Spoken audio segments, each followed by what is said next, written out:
Kita terhenyak dalam kaget ketika seorang Hidayat Nur Wahid yang notabene adalah Wakil Ketua MPR dan bahkan pernah menjadi Ketua MPR RI berujar, Zionis Nusantara. Zionis Nusantara sengaja dia lekatkan pada sebagian atau sekelompok masyarakat kita yang dalam konflik Hamas dan Israel baru-baru ini dia anggap berpihak pada Israel. Mencoba menalar apa yang ada di kepala seorang Hidayat atas frase yang dia pakai, ada beberapa hal harus kita cermati. Apakah Zionis? Zionis adalah gerakan nasionalis Yahudi internasional yang menghasilkan negara Israel di wilayah bernama Palestina. Sementara secara etimologi atau dari mana kata Zionis itu muncul dapat dirunut dari kata Zion yang merujuk pada Gunung Sion.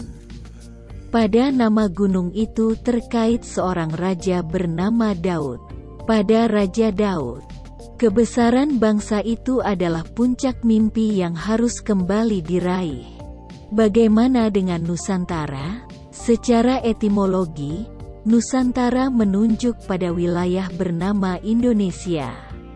Kata ini tercatat pertama kali dalam literatur berbahasa Jawa pertengahan abad ke-12 hingga ke-16 untuk menggambarkan konsep kenegaraan yang dianut Majapahit.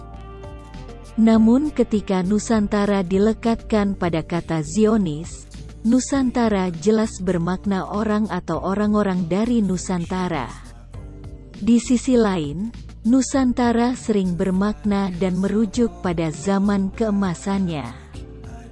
Tentu ini terkait dengan kita yang punya mimpi bahwa Indonesia kelak harus memiliki pengaruh seperti Majapahit dulu pernah. Kemana ini akan dibawa oleh Hidayat? Frase Zionis Nusantara yang dia gaungkan itu jelas bukan dari proses asal menjepak demi keren sebuah narasi, tapi dilakukan dengan perhitungan matang. Bukankah dia seorang doktor? Bukankah dia pejabat sangat tinggi di negeri ini? Gak mungkin gak paham sejarah dan istilah dong?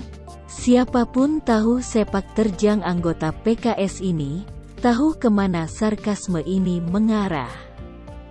Siapapun tahu kemana PKS berlabuh, tahu untuk apa narasi itu dibuat.